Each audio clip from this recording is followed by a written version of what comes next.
Hola, ¿cómo están? Bueno, esta es la segunda clase práctica dedicada a Diderot. Y al igual que hice en la primera clase, la de la semana pasada, voy a reponer algunos elementos contextuales, algunos elementos teóricos para pensar aspectos de los textos de Diderot y más generalmente de la ilustración, ¿no? La idea es ir delineando, ¿no?, algunos contornos, fijar algunas referencias sobre el siglo XVIII francés, teniendo en cuenta eso que dijo Walter, que el siglo XVIII francés, la Ilustración francesa, tuvo una gravitación importante en Europa y también en América, ¿no? Con lo cual, todo lo que digamos respecto de Diderot y respecto del siglo XVIII francés, seguramente va a enriquecer sus propias reflexiones sobre la literatura o los textos de otras latitudes. Entonces, en un primer momento voy a ofrecer un muy breve repaso por algunas observaciones de la clase pasadas, enriquecidas por comentarios de alumnos, ¿no?, por el intercambio del último práctico. Me voy a detener luego en un aspecto que los textos de Diderot evidencian y que tiene que ver con un rasgo de época, ¿no?, con un momento de la modernidad, si se quiere. Y es esto que por ahí es bastante visible en el suplemento al viaje de Bougainville, y es esta idea que Diderot no habla de un viaje que hizo, sino que habla de un viaje que leyó. O sea, lo que ocurre, ¿no?, ya venía ocurriendo desde el Renacimiento y se va acentuando hasta llegar al siglo XIX, en que parece eso condensarse en un momento particularmente importante. Lo que pasa es que los escritores, por decirlo de alguna forma, empiezan a escribir con los libros sobre la mesa. Los textos escritos hablan de otros textos escritos. Entonces, eso es un poco lo que vamos a ver en la clase de hoy, ¿no? Todas esas referencias a otros textos y toda esa mostración bastante ostentosa que hace Diderot de cómo efectivamente su texto se cierra, ¿no?, sobre un universo discursivo. Bueno, con respecto a la semana pasada, ubicamos a Diderot y más generalmente a todo el movimiento ilustrado como parte y también en algunos aspectos como catalizador de un cambio cultural de envergadura que para algunos historiadores es uno de los orígenes de la Revolución Francesa. Dijimos que este cambio cultural se manifestó por la conformación de una nueva esfera pública recortada del poder monárquico y recortada del poder religioso, en la cual el saber, el libro y el espíritu crítico tenían un lugar central. Y mencionamos algunos de estos espacios que fueron espacios de entrenamiento y conformación de esta nueva subjetividad, los salones, dijimos, bueno, los cafés, los clubes, los periódicos, incluso las academias. Y nos preguntamos particularmente por el tema de los géneros, es decir, cómo circulaba, ¿no?, la discursividad en estos ámbitos, ¿no? Y más generalmente, en qué géneros o en qué tipo de forma circulaba la reflexión o los textos durante la época ilustrada. Con respecto a las formas más sociales de la discursividad, mencionamos la correspondencia, mencionamos lo que llamó Mansilla causerie, ¿no?, esta charla, este intercambio verbal entre sujetos que se encuentran en un café, que se encuentran en un salón y discuten y hablan sobre un libro, sobre una idea.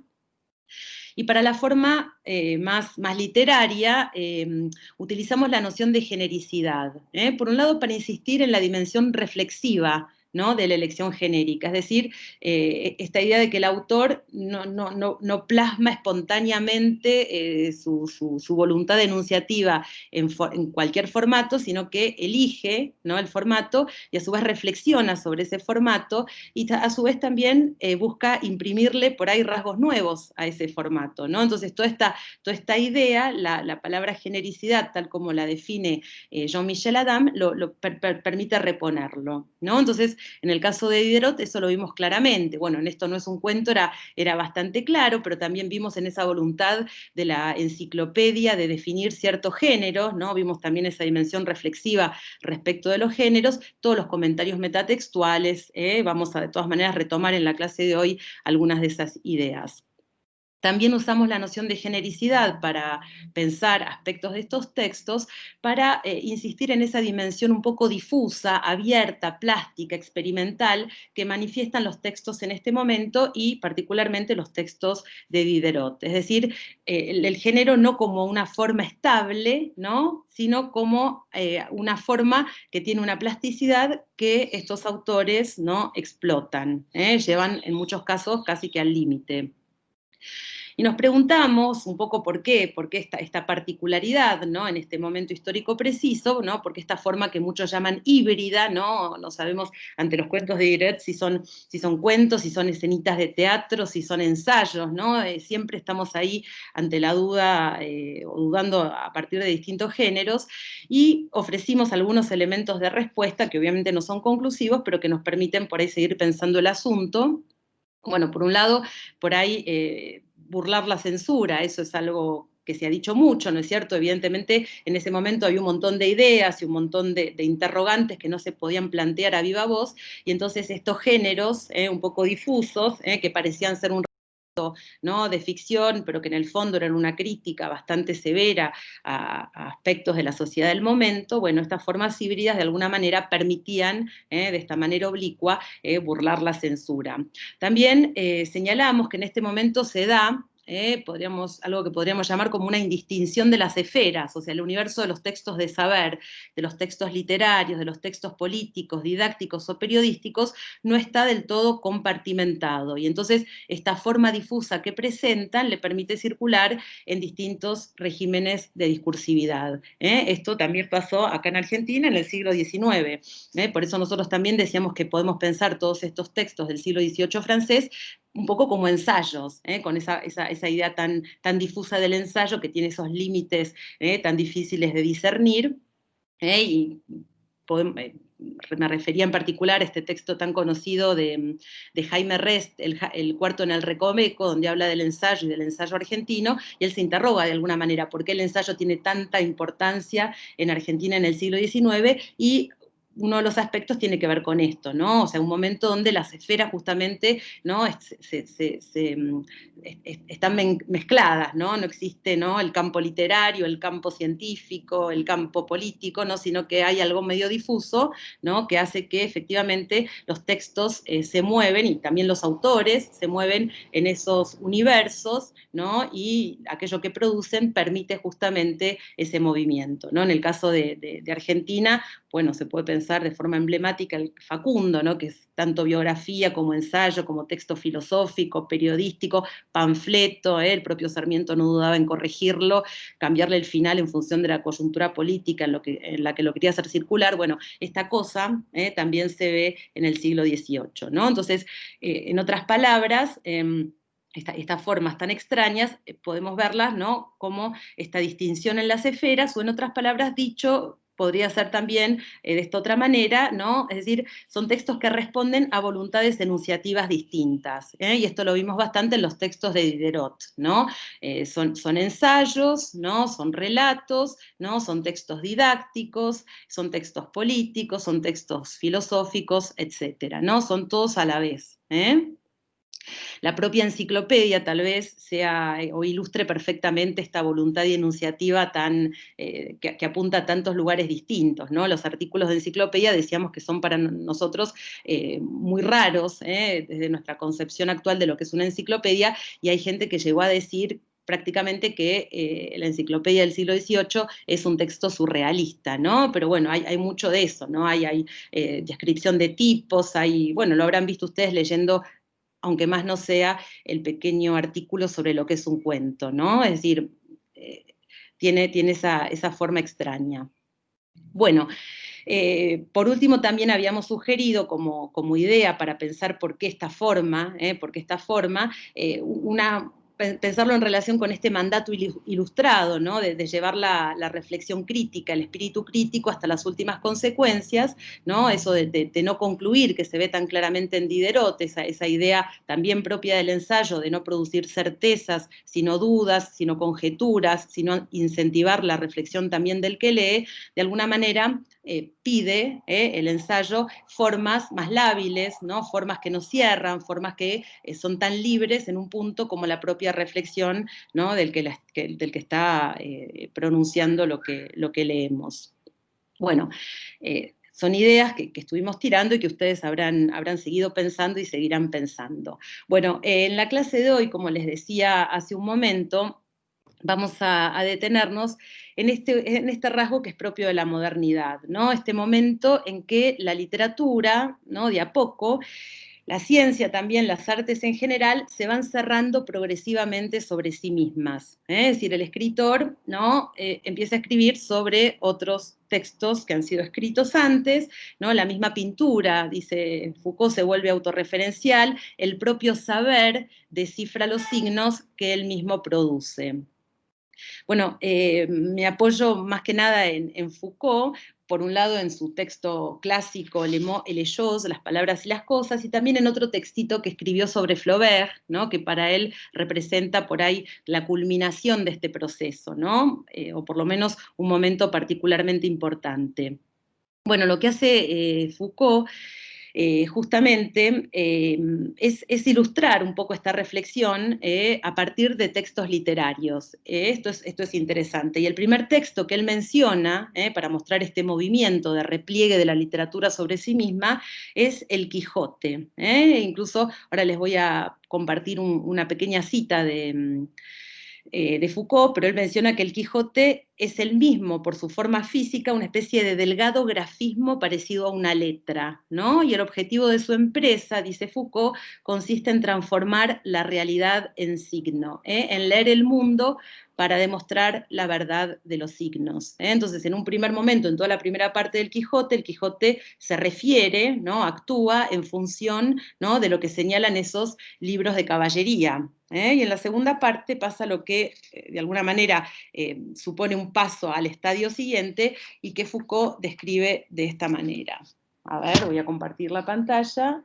Estuve practicando, así que debería salirme. Ahí va.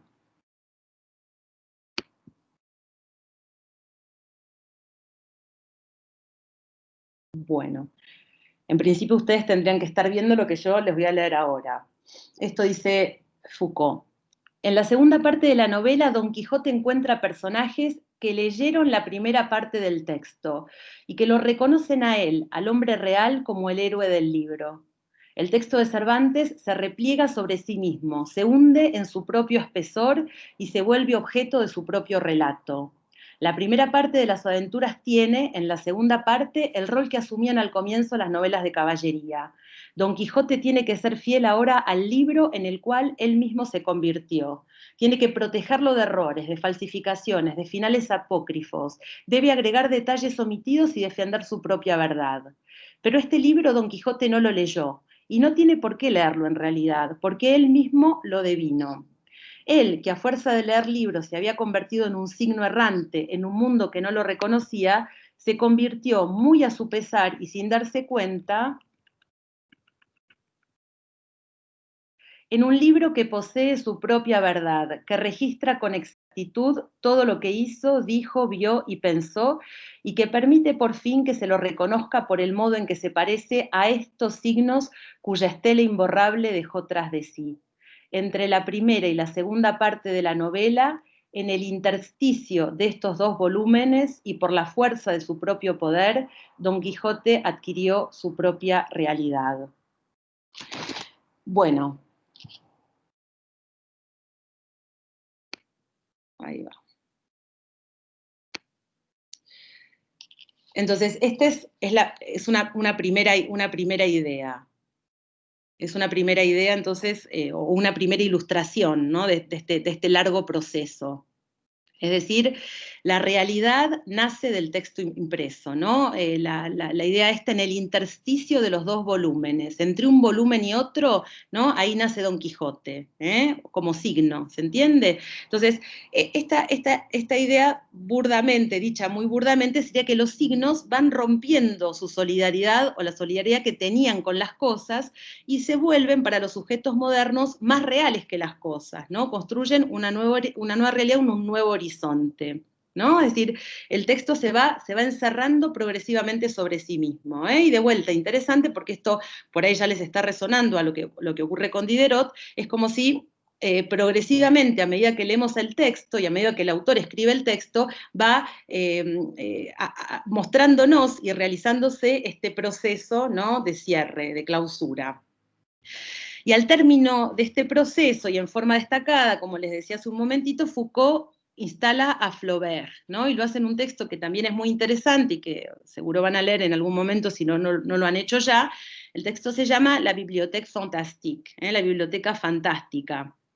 Habla en particular de una obra que Flaubert escribió a la par de todas las demás obras que él escribió, La Tentación de San Antonio, ¿no? Pero básicamente habla de este fenómeno que yo les vine mencionando desde hace un ratito, ¿no? Entonces, esta idea de que en Flaubert, según Foucault, hay un nuevo tipo de imaginación que nace del texto impreso, que nace de la frecuentación del archivo, que nace de la lectura. O sea, como que cada vez, a medida que avanza, ¿no?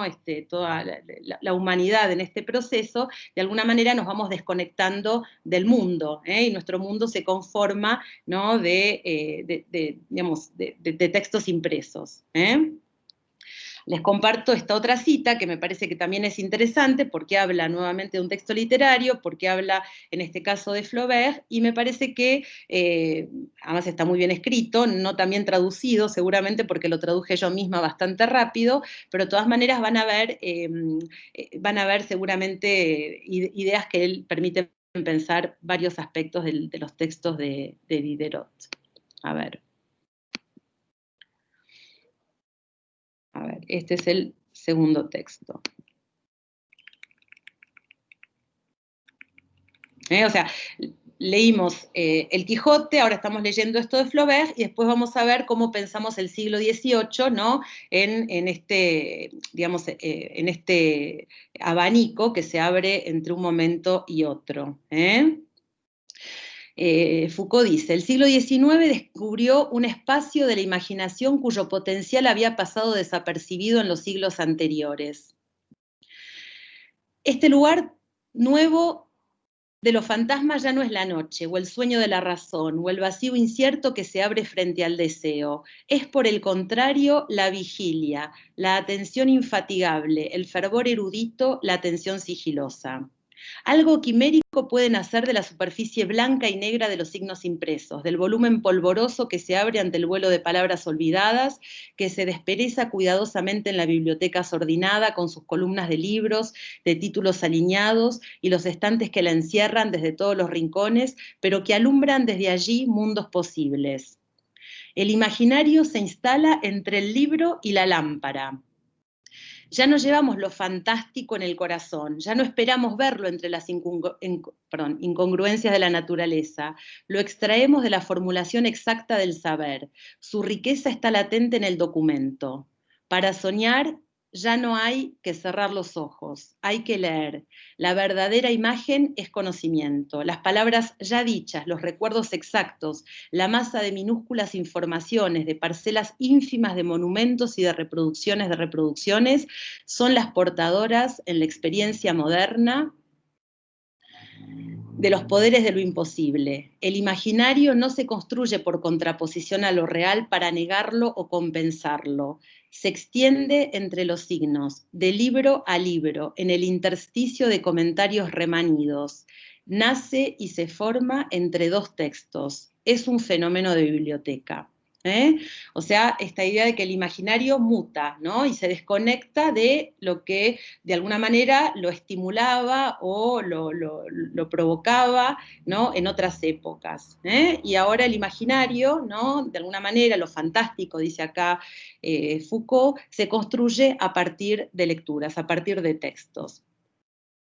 Bueno, Foucault menciona en este libro La Biblioteca Fantástica, menciona al Quijote, menciona también a Sade, pero de alguna manera no le parece que, no se detiene demasiado en el siglo XVIII, y le parece sí que lo que ocurre con Flaubert es más interesante en el sentido, dice él, que de alguna manera la vinculación que tiene Flaubert con los textos sería desde un registro serio.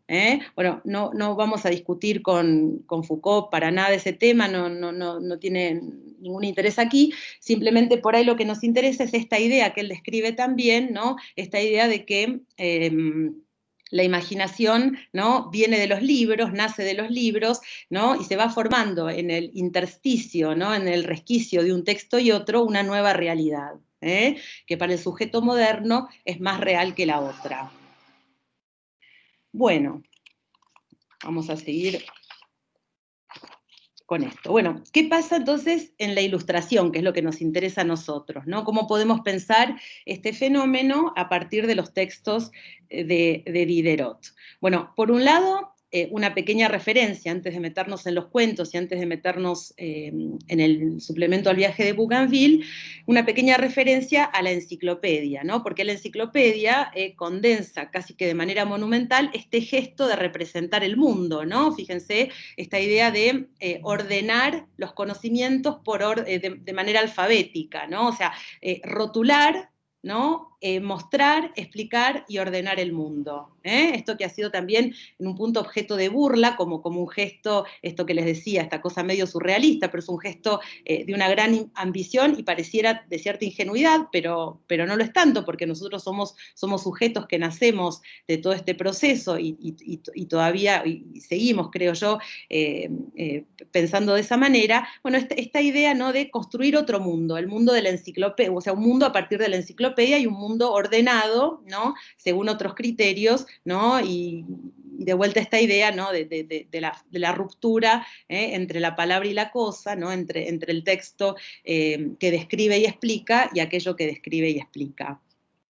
Esto pasó también, ¿no?, lo señala Foucault, con las gramáticas generales, con las historias de las ciencias naturales, ¿no?, esta voluntad justamente, ¿no?, que también es muy propia de la Ilustración. Piensen que en la Ilustración también se van inaugurando museos de ciencias naturales, ¿no?, y América tiene mucho que ver en esto, y los viajes tienen mucho que ver, ¿no? Los viajeros van enviando ejemplares, ¿no?, a los países centrales, de plantas y hasta de animales, inclusive por lo que dice Denis Diderot, y fue así, y no fue la única vez, hasta incluso de habitantes, ¿no?, de otras latitudes, se los lleva, ¿no?, a Europa y se los muestra, ¿no?, y se, de alguna manera, trata de reconstruir en esos museos de ciencias naturales, Jardin des Plantes, por ejemplo, en Francia, ¿no?, como la fauna y la flora de todo el universo en un pequeño espacio, ¿no? Entonces, todo este movimiento también se puede pensar en relación con otras prácticas y con otro tipo de instituciones. Bueno, ¿qué pasa en los textos de Diderot? Y ustedes lo han observado, en el práctico lo comentamos, las preguntas que les hice la semana pasada tenían también que ver con pensar estos aspectos.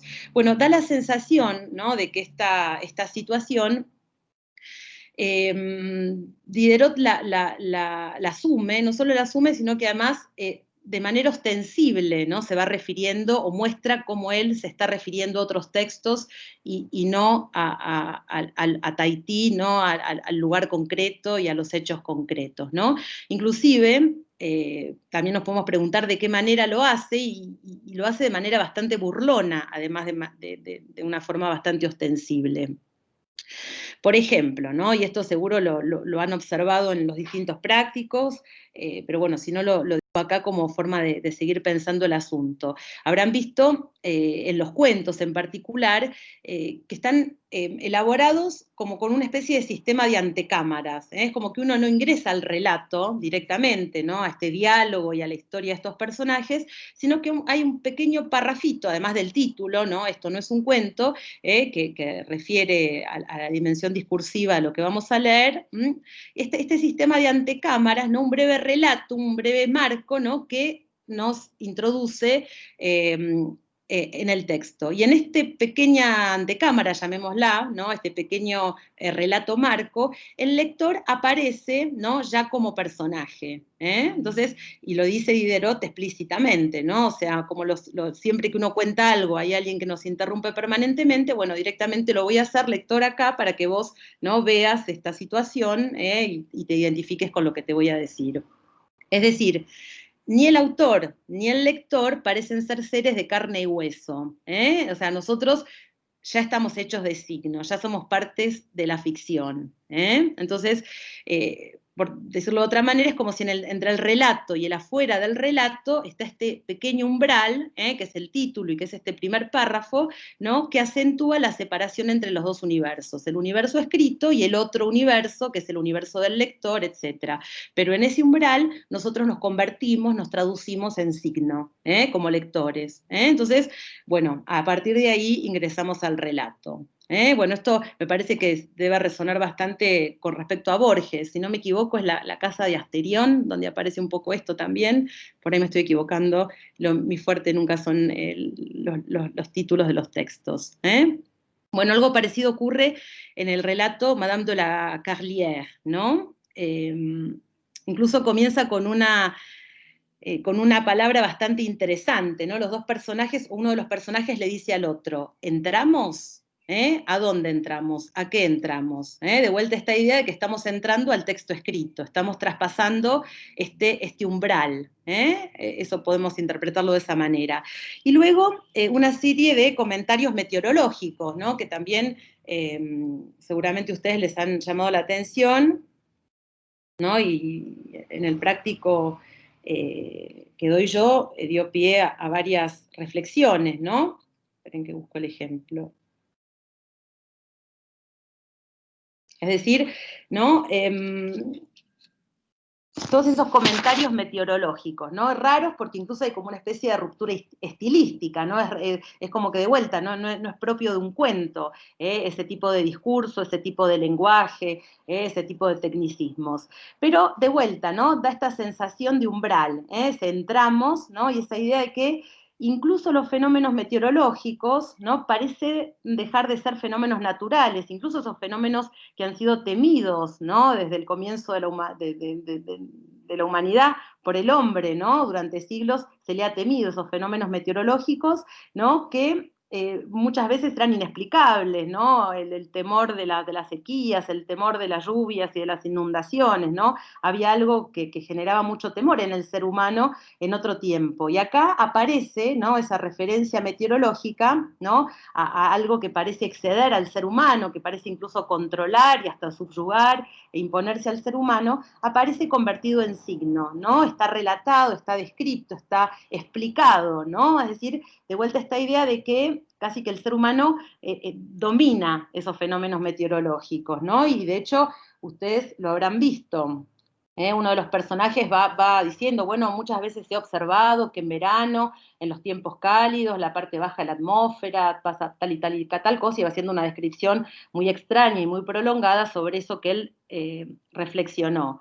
Y el interlocutor le dice, claro, eso es verdad, porque mientras usted hablaba, yo miraba y el fenómeno parecía ejecutarse según sus órdenes. O sea, de vuelta esta idea, ¿no? Que está el mundo, ese mundo natural, dominado por esas leyes naturales, pero después está este otro mundo, que es el mundo donde se inserta el sujeto ilustrado, que es un mundo hecho de palabras, es un mundo hecho de discursos, y son discursos que ordenan ese mundo, ¿no? Que lo explican y también que lo controlan, parece sugerir con bastante optimismo este personaje, ¿no? Mientras usted hablaba, yo vi cómo las cosas se ejecutaban tal como usted las iba diciendo.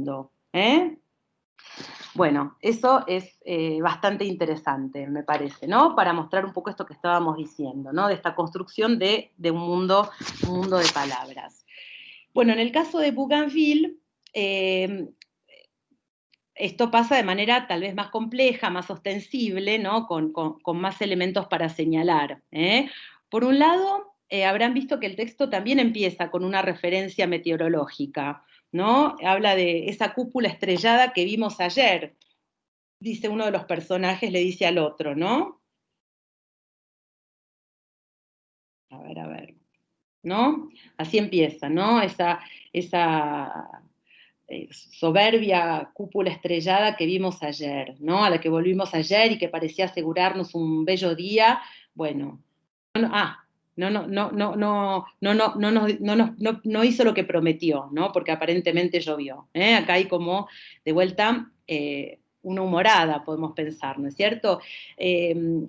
A Dios gracias, en la edición esta que tengo, señalan que cuando estos textos que nosotros estamos trabajando fueron publicados por primera vez en el año 72, el texto venían estos textos juntos, esto no es un cuento, Madame de la Carlière y el suplemento al viaje de Bougainville, y Madame de la Carlière venía justo antes de este suplemento. Entonces, cuando hace este comentario acerca de, ¿no es cierto?, esta cúpula estrellada que nosotros vimos ayer, es una referencia, un guiño al otro texto, ¿no? O sea que de vuelta estamos en esto que estamos describiendo. El texto se refiere a otro texto. Pero Diderot, que tiene mucho humor, lo habrán notado, dice eso, no estábamos tan seguros de nosotros, ¿no? De esa descripción y de lo que iba a pasar, y al final, no cette voûte étoilée, ¿no? Esta metáfora, ¿no? Linda metáfora, esta cúpula estrellada, no nos ha pas tenu parole, faltó a su palabra. Entonces, bueno, ahí hay un juego de palabras interesante y simpático. Bueno, nosotros dijimos también, ¿no? En la última clase los había invitado a leer este primer capítulo del viaje de Bougainville como una escena de lectura, ¿no es cierto? Ustedes habrán observado, ¿no?, que el texto básicamente es eso, dos personajes, ¿no?, que comentan un texto, ¿no? Entonces hacen una serie de comentarios anodinos y de pronto uno le dice al otro, y mientras tanto, ¿usted qué hace? Y el otro le dice, leo. Siempre ese viaje de Bougainville, siempre. Entonces ahí se inicia, ¿no es cierto?, esta escena de lectura. O sea que de vuelta, esto que estábamos diciendo, ¿no?, que el texto pone en escena lectores que hablan de libros. Habíamos dicho también, y por eso también lo retomo ahora, simplemente como una especie de recordatorio, que acá aparece eso que decíamos nosotros al principio de la clase, de estas pulsiones divergentes, ¿no?, que están todas presentes en el mismo cuerpo del texto, ¿no? Y decíamos que esta escena de lectura también era, o podía leerse como un dispositivo didáctico, porque A y B nos van indicando, mediante su propio ejemplo, y a través de preguntas y respuestas, como suele ocurrir con los discursos pedagógicos, ¿no?, cómo se lee un texto, qué aspectos hay que tener en cuenta, qué actitud adoptar ante ese texto escrito y cómo ser un lector ilustrado, ¿no? Entonces, los personajes van haciendo cosas a lo largo de esta escena de lectura, y eso que van haciendo nos van construyendo una imagen modelo, ¿no?, una imagen de lector modelo, ¿no? Ellos observan diferentes contradicciones de Bougainville, y en la vida de Bougainville, cómo puede ser que un hombre de vida sedentaria, un matemático, salga a recorrer el mundo, cómo puede ser que alguien que es un amante de la buena vida se haya subido ese barco durante tanto tiempo. Después sacan enseñanzas del texto, esto es otra actitud del lector ilustrado, ¿no? Este libro permite conocer la tierra y sus habitantes, conocer los mares, afinar la precisión de los mapas. También destacan cualidades de Bougainville como autor. Entonces, todo esto, ¿no?, que yo lo leo como un dispositivo pedagógico, también refuerza lo que vengo diciendo desde el comienzo de la clase, ¿no?, esta idea de que el libro está omnipresente.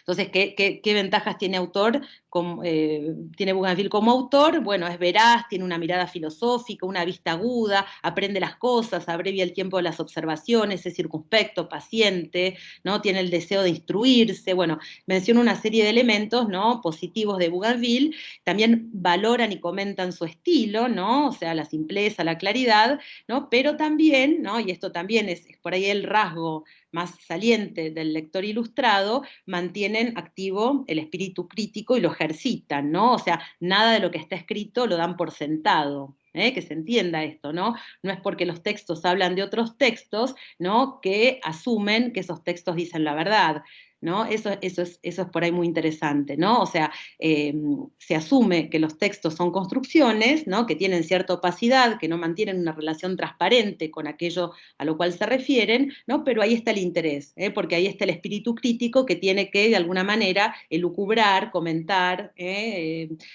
manifestar reservas, etcétera, ¿no? Entonces, esto van haciendo estos dos personajes todo el tiempo, ¿no? Dicen, bueno, él hace esta observación sobre los animales, otros lo han dicho antes que él, ¿no? Y cuando hablan de la expulsión de los jesuitas en América, Bougainville dice, bueno, pero dice menos de lo que sabe. Entonces, siempre mostrando eso, el lector ilustrado como alguien que no se chupa el dedo, dicho muy vulgarmente, ¿no? Entonces, bueno, esa puesta a prueba permanente de la veracidad del texto, ¿no? ¿Y por qué? ¿Y usted cómo lo explica? ¿Y usted qué piensa? Bueno, eso van conformando en esta pequeña antecámara del suplemento, ¿no? De nuevo, ¿no? Un pequeño umbral que el texto nos proporciona antes de ir propiamente al suplemento, ¿no? Esta imagen del lector modelo, ¿no? También esta forma de introducir al lector dentro del texto, ¿no? De vuelta, de meternos a nosotros en ese universo, ¿no? Cuyos límites son los libros, cuyos límites son las bibliotecas, ¿no? Y, bueno, esta doble pulsión, ¿no? Por un lado, este gesto moderno, y por otro lado también este gesto didáctico que nosotros señalábamos la semana pasada como un rasgo propio también de la ilustración, ¿no es cierto? Bueno, a ver, espérense que mis apuntes tienen sus vericuetos. Bien, bien. Bueno, volviendo entonces al texto, al suplemento, al viaje de Bougainville. Bueno, habrán visto que esto que decíamos, ¿no? El texto refiriéndose a otros textos, ¿no? El texto siempre metido en envoltorios de signos sucesivos, aparece permanentemente, muchas veces de manera jocosa, ¿no? Por ejemplo, eh, en la página 25, ¿no?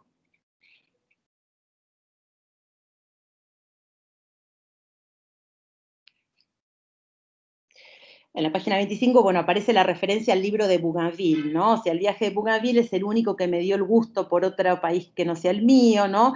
Hasta esa lectura yo había pensado que en ningún lugar uno está mejor que en su propia casa, bueno, y ahora pienso que, etcétera, ¿no? O sea, el libro está siempre ahí dando vueltas, ¿no? Como objeto incluso, como objeto. Y luego pasa un poco lo mismo que pasaba en Cervantes, es decir, el propio texto, este texto, el suplemento al viaje de Bougainville, es ficcionalizado. ¿Eh? Entonces, un personaje le dice al otro, ¿no? Bueno, que esto no es una fábula. Y usted no dudaría de la sinceridad de Bougainville si usted conociese el suplemento de su viaje. Y entonces el otro personaje le dice, ¿y dónde se encuentra ese suplemento? Ahí, sobre la mesa, ¿no? Y se refiere obviamente al texto que el lector tiene en la mano, ¿no? O sea, este juego de espejos permanente. Y entonces, ¿qué hacen los dos? Y dicen, bueno, ¿qué lo van a leer? Lo van a leer juntos, ¿no? Podemos recorrerlos juntos si usted quiere, ¿no? De vuelta, parcourir, o sea, recorrer, de vuelta. No recorrer el mundo, sino recorrer el texto. Es como que las metáforas de la espacialidad ya no se refieren a un recorrido o un viaje o un movimiento espacial, sino a un transitar por las páginas del texto, ¿no? Con esa idea de Foucault de línea a línea, de libro a libro, de volumen a volumen. Y luego otro guiño, ¿no es cierto? Pero bueno, lea, lea, le dice, ¿no? Y pase ese preámbulo que no quiere decir nada. Y de vuelta, ese preámbulo es lo que uno está propiamente en este momento leyendo, ¿no? Y vaya directamente a los adioses, ¿no? O sea, cuando termina el texto ese y cuando empieza ahí el suplemento. Eso le va a dar idea de la elocuencia que tienen estas personas. O sea, a ver.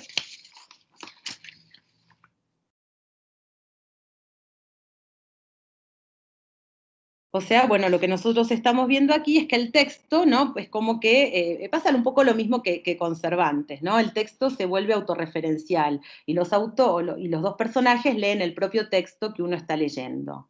Bueno. Bien, no me quiero olvidar de nada.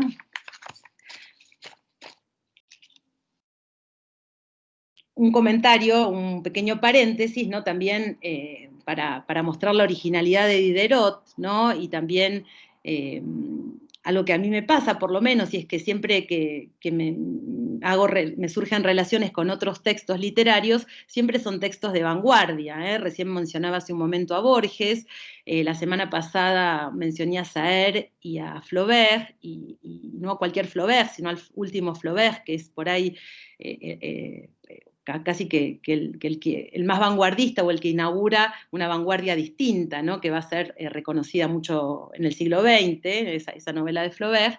Y también este suplemento a mí me hizo pensar en Nabokov, en un texto que leí siendo alumna, creo que fue en Teoría de Análisis Literario, tal vez ustedes lo han leído también ya, en ese marco o en otro, que es Pálido Fuego, una novela de Nabokov muy interesante.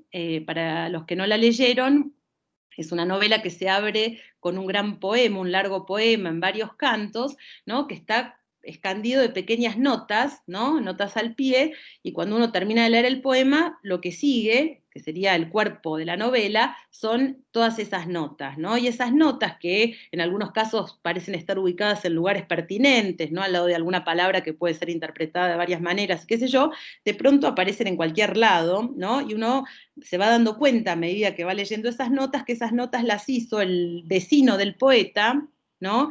Que tiene una fijación con ese poeta, y a medida que uno va leyendo esas notas, se da cuenta de que esas notas, si al principio hablan o explican o intentan supuestamente explicar ese poema, de a poco empiezan a hablar de cualquier otra cosa, ¿no?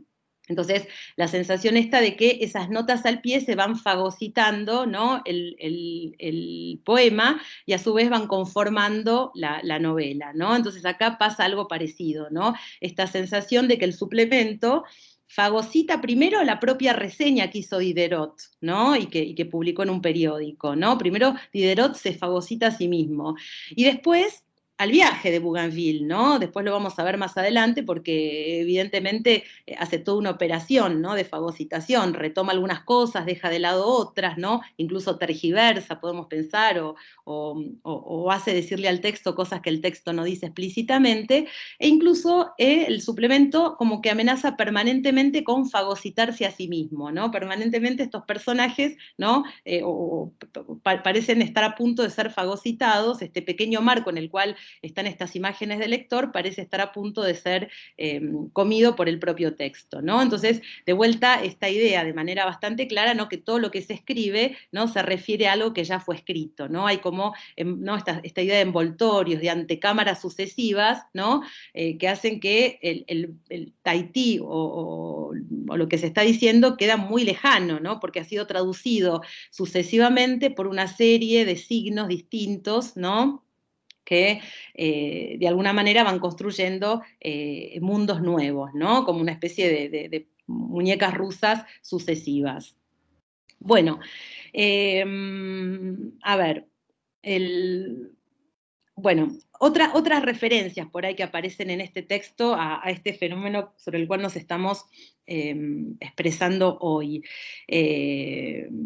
Bueno, son todos guiños más bien, ¿no? Más bien guiños humorísticos. En el capítulo 2, ¿no? Cuando habla el anciano, ¿no? El anciano hace todo ese discurso tan elocuente, ¿no? Y ahí aparecen de vuelta A y B, los dos lectores, ¿no? Y se comentan eso que acaban de leer, y uno le dice al otro, ¿no? Parece muy vehemente, pero a través o por algo medio abrupto y algo salvaje, me parece encontrar, ¿no? Las fórmulas y las ideas bastante europeas, ¿no? O sea, esa idea de que lo que se está leyendo es claramente algo que no es auténtico, ¿no? No es un anciano de Tahití que lo dijo, sino es una especie de es una reconstrucción libre que está haciendo Diderot, y lo hace sin ningún tipo de, o sea, sin ningún tipo de tapujo. No piensa que eso le reste importancia o veracidad, ¿no? A su propia reflexión y a lo que él va a decir después. ¿Sí? ¿Se entiende? O sea, digamos, la fuerza no viene de la adecuación de la palabra o del signo a la cosa, ¿no? Sino que viene de otro lado. Es como esta idea que después Flaubert va a llevar al extremo, esta idea de que el texto se sostiene por sí mismo, encierra su propia verdad. Y a su vez habrán visto que aparece aquí la referencia a otras prácticas, ¿no? Hablan los personajes de, bueno, sí, se tradujo de tal lengua a tal otra, página 35, ¿no? Dice, bueno, piense que es una traducción del tahitiano, perdonen, estoy traduciendo así, al español, y del español al francés, ¿no es cierto? Dicen, yo no entiendo por qué Bougainville suprimió este fragmento, dicen ellos, ¿no? Refiriéndose a eso que Diderot construyó con una expresión francesa de toutes pièces, ¿no? Por entero. Pero de vuelta, ¿no? Estas referencias a las prácticas también que tienen que ver con la discursividad, la traducción, la edición, el recorte. Y de vuelta, señalar el texto como eso, ¿no? Como texto, como construcción, como algo opaco, y eso es visto como algo positivo. O sea, el texto se sostiene por sí mismo, por sus propias ideas, ¿no? Y no por la fidelidad a la cosa y no por su transparencia. Bueno, eso es bastante interesante. Y aparecen otras citas, yo no voy a referirme a todas porque ustedes seguramente también las han pescado y seguramente pescaron algunas que yo no, porque no soy una lectora muy detallista, pero bueno, también en el capítulo 3, en algún momento de vuelta, los personajes aparecen en el medio de un parlamento y dicen, bueno, ¿ahí qué está escrito ahí en el margen? Bueno, bueno, estos me parece que son elementos que pueden ser interesantes de tener en cuenta para mostrar, ¿no? este momento particular de la relación al texto escrito, la cultura letrada. Bueno, ¿y qué significa eso? Bueno, algunas de las cosas que significa son estas que estamos diciendo ahora, ¿no? Y el siglo XVIII como un momento importante, ¿no? De todo este fenómeno. Bueno, el texto de Bougainville es más complejo, ¿no? Todo este juego intertextual es bastante más complejo, y de alguna manera me gustaría por ahí referirme ahora, para terminar, a algunos elementos como para que ustedes sigan pensándolos a la luz de la bibliografía, a la luz del texto de Todorov, del fragmentito del texto de Todorov que les dejé, y a la luz del texto de Moreau sobre la utopía. La clase que viene vamos a hablar justamente más de las utopías. Vamos a hablar también del siglo XVIII como un siglo utópico, es decir, un siglo en el cual, ¿no? Se pensaron un montón de posibilidades, vamos a hablar, como les anuncié, bastante respecto de la mujer, pero de posibilidades respecto de todo, de la organización política, respecto de la organización familiar, ¿no? Respecto de las formas de saber.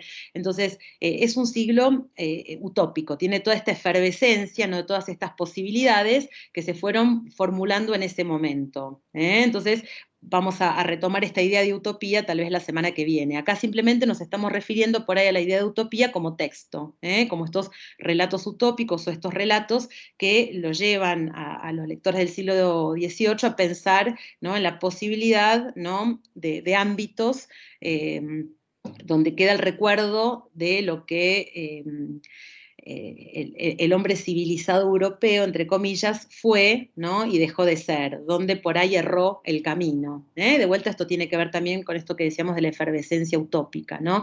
De pensar todas estas formas distintas. Y eso que también mencionábamos la semana pasada, ¿no? Que bueno, cuando viene la Revolución Francesa y se estructura, ¿no? el capitalismo tal como lo conocemos, evidentemente esas utopías, ¿no? Desaparecen del mapa, se acallan, desaparecen, no se mencionan, ¿no? Y se hace como una reconstrucción de la Ilustración que por ahí deja de lado, ¿no? Toda esta riqueza, que lo veremos la semana que viene con más detalle, pero cuando uno lee los cuentos de Diderot tiene esa sensación de que dicen cosas o que se expresan o se pronuncian o reflexionan sobre problemáticas que no han sido del todo resueltas, ¿no? En momentos donde también la familia, ¿no? Y también la mujer y bueno, el lugar de la mujer, pero sobre todo la familia, el amor, el tipo de contrato que supone el casamiento, etcétera, se manifiestan en toda su, como, en toda su decadencia, podríamos decir,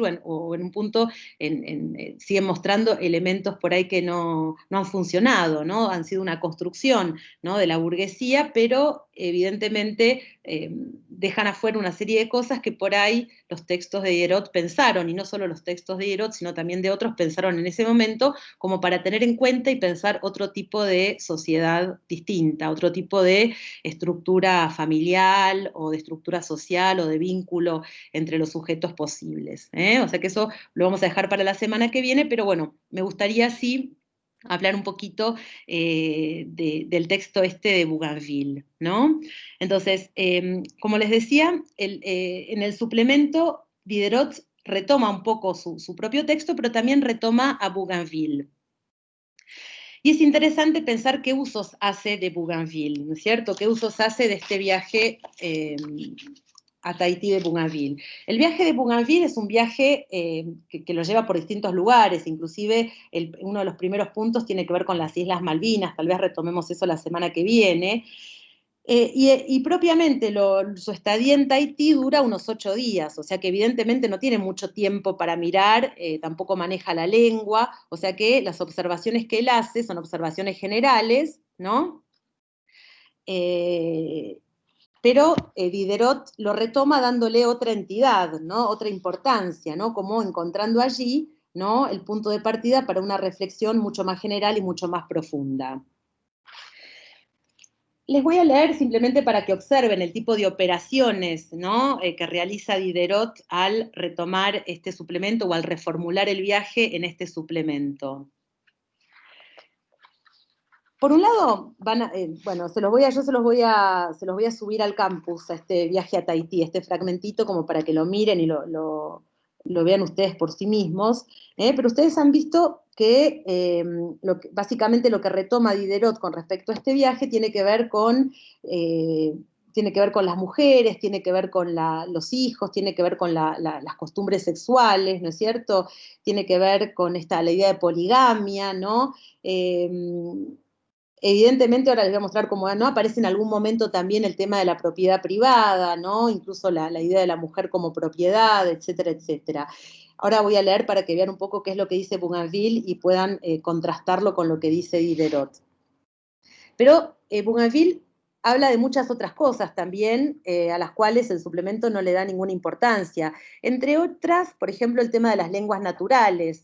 Por algún motivo a Bougainville le interesa eso. Dice, bueno, pertenecen a etnias distintas, no sé si usa la palabra razas distintas, pero hablan todos la misma lengua, ¿no? Y ahí sí se hace una serie de reflexiones. O sea, con respecto a la moral sexual, Bougainville cuenta lo que él ve, básicamente, y lo que parece entender, ¿no? Pero con respecto a la lengua, Bougainville sí hace una serie de reflexiones que Diderot no retoma para nada. Y unas reflexiones también muy interesantes porque lo llevan a confrontar con sus propios contemporáneos europeos, ¿no? Dice acá, bueno, acá, que ellos, bueno, hablan todas las lenguas, se hace alguna serie de inferencias o de interrogantes con respecto a eso, y dice, bueno, acá me preguntan, cuando yo traje, él lleva, ¿no?, a un tahitiano a Francia, ¿no?, lo muestra, lo expone, lo pasea, después vuelve a Tahití, y entonces dice, la gente me decía, ¿no?, decía, ¿cómo puede ser? En el país de este hombre no se habla ni francés, ni inglés, ni español. ¿Qué podía responderles?, dice Bougainville. No era, sin embargo, la sorpresa de tal pregunta lo que me dejaba sin habla. Ya estaba acostumbrado a ellas, ya que sabía que a mi llegada muchos de estos que se tienen por instruidos sostenían que yo no había dado la vuelta al mundo porque no había estado en China. Otros, aristarcos tajantes, se hacían y propagaban una idea bastante simple del pobre isleño, basándose en el hecho de que después de pasarse 2 años conviviendo con franceses, no llegara a hablar más que algunas palabras del idioma. ¿No vemos acaso todos los días, decían ellos, italianos, ingleses, alemanes, a los cuales una estancia de 1 año en París les basta para aprender francés? Y Bougainville dice, habría podido responderles quizás con algún fundamento que, independientemente del obstáculo físico que el órgano de este isleño aportaba para que nuestra lengua se le pudiera hacer familiar, obstáculo que detallaremos más adelante, este hombre tenía por lo menos 30 años y que su memoria nunca había sido ejercitada por ninguna clase de estudio ni su espíritu sujeto a ningún trabajo. Que en verdad un italiano, un inglés, un alemán podían en 1 año chapurrar pasablemente el francés, pero que estos extranjeros tenían una gramática parecida a la nuestra, ideas morales, físicas y sociales iguales a las nuestras, y todas ellas expresadas en su idioma por palabras como lo están en el idioma francés, de forma que no tenían que hacer otra cosa más que confiar en una traducción a su memoria ejercitada desde la infancia. El tahitiano, por el contrario, no poseyendo más que el reducido número de ideas relativas, por una parte una sociedad más simple, etcétera, etcétera. O sea que ven que hay una reflexión muy interesante de Bougainville. Ahí uno entiende por qué también Diderot lo considera un par, porque este viaje le suscita tanto entusiasmo auténtico, porque el tipo, ya ven ese espíritu crítico, ¿no? Inclusive esta actitud que también aparece en el suplemento, ¿no? De justamente criticar a los propios europeos, ¿no? A partir justamente de la experiencia del viaje, a partir del otro, ¿no? El otro como forma de verse a uno mismo. E ideas, ¿no? Bastante interesantes y pertinentes con respecto a las lenguas. Pero bueno, esto no aparece, salvo en ese tipo de comentarios respecto de la traducción, ¿no? Solamente en ese momento aparece en Diderot. Pero lo que sí aparece es esto, que es aquello de lo cual Diderot evidentemente quiere hablar y que es de lo cual vamos a hablar con más detalle la semana que viene, ¿no? Pero de vuelta, Diderot, ya lo verán cuando les suba el texto y lo puedan leer por ustedes mismos, reformula, ¿no? Y adapta algunas de las observaciones de Bougainville a su propia reflexión. Por ejemplo, uno de los elementos que se mencionan es el tema de la guerra, ¿no? Bougainville dice que esta gente está siempre en guerra, ¿no? Está siempre en guerra con los habitantes de las islas vecinas, ¿no? O sea, esta idea medio pacífica, ¿no? Armoniosa que parece prevalecer en el caso de Diderot, a pesar de que hay algún tipo de alusión al tema de la guerra, bueno, no es lo que señala Bougainville, ¿no? La guerra se hace entre ellos de una forma cruel, según lo que nos ha contado Autorú. Matan a los hombres y a los niños machos que cogen en los combates. Les arrancan la piel de la barbilla con la barba, lo que llevan como un trofeo de victoria. Solo conservan a las mujeres y a las niñas que los vencedores no se niegan a admitir en su lecho. Dice, Autorú es el mismo el hijo de un jefe tahitiano y de una cautiva de la isla de Opoá, isla vecina y a menudo enemiga de Tahití. O sea, hay como una reconstrucción idílica, utópica de este pueblo, con algunas referencias y algunas ironías que relativizan, ¿no? Ese elemento, pero que hace Diderot de alguna manera para su propia reflexión, ¿no? Bueno, lo mismo el tema de las mujeres, ¿no? Bueno, habla de la religión también. Dice, la poligamia parece generalizada entre ellos, al menos entre los principales, O sea, hay una modalización que indica que Bougainville no generaliza, no se atreve a generalizar. Como su única pasión es el amor, una gran cantidad de mujeres es el único lujo de los ricos. Los niños gozan por igual de los cuidados del padre y de la madre. No es costumbre en Tahití que los hombres, ocupándose únicamente de la pesca y de la guerra, dejen al sexo más débil los pesados trabajos domésticos y agrícolas. Aquí un dulce ocio es el lote de las mujeres y los cuidados para agradar su más seria ocupación. No podría asegurar si el matrimonio es un compromiso civil o consagrado por la religión, si es indisoluble o sujeto a divorcio. O sea, Bougainville admite que no llegó a entender cómo es esa estructura social, si se casan o no se casan, si se pueden divorciar. Bueno, pero vieron que en ese punto Diderot hace una versión libre, ¿no? De lo que lee en el viaje de Bougainville. Sea lo que fuere, las mujeres deben entera sumisión a sus maridos. Pagarían con su sangre una infidelidad cometida sin la anuencia del esposo. Bueno, estos son algunos de los elementos que aparecen, ¿no? En el viaje a Bougainville y que Diderot de alguna manera no retoma. Pero bueno, justamente no es que no los retoma porque no los ve, no es que no los retoma porque se hace el vivo, no los retoma, ¿no? Y eso los invito a pensar, ¿no? Porque justamente el uso que hace él de este viaje y de lo que a él le interesa decir como punto de partida para su propio texto y para su propia reflexión, puede o no detenerse en esos aspectos. Y en ese punto, de alguna manera, va él armando, configurando como una especie de relato utópico que tiene que ser pensado un poco como otros de los textos del siglo de las luces en relación con la propia Europa, ¿no? En relación, como dice Todorov, con esta idea tal vez primitivista de pensar, bueno, el ser humano en algún momento, ¿no? Torció el camino y tal vez todavía, ¿no? Y ahí está lo utópico, estamos a tiempo, ¿no? De enderezarlo o de ir para otro lugar, ¿no? Donde de alguna forma estas formas naturales o estas formas de felicidad que se habrían perdido todavía pueden ser recuperadas por la humanidad civilizada.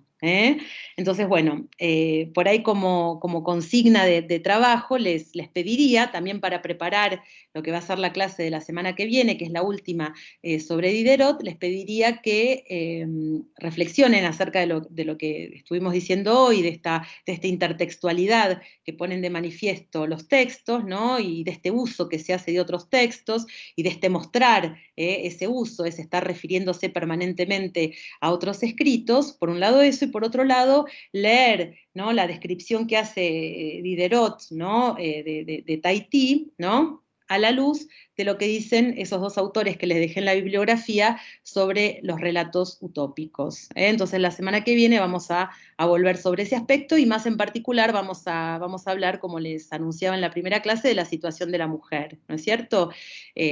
Tanto en los textos de Diderot como una reflexión que se da en ese momento en Europa, ¿no? O sea, a través de las disquisiciones acerca del contrato social. Bueno, cómo va a ser ese contrato social, quiénes van a ser sujetos de pacto, quiénes van a poder pactar, cómo se justifica que la mujer quede afuera de ese pacto, y cuál va a ser el lugar que finalmente se le va a atribuir a la mujer. Y de alguna manera los textos de Diderot nos van a llevar a este momento previo, a toda la configuración esta que estoy mencionando de manera muy veloz, ¿no? Y cómo de alguna forma expresan, ¿no?, la utopía de otro tipo de vínculo posible, otro tipo de sociedad posible, otro tipo de familia posible, que después quedó como acallada, quedó de lado, olvidada. Bueno, esto es entonces la segunda clase. Los dejo y nos veremos dentro de una semana, y los invito entonces a hacer este tipo de reflexiones para seguir pensando estos textos. Muchas gracias.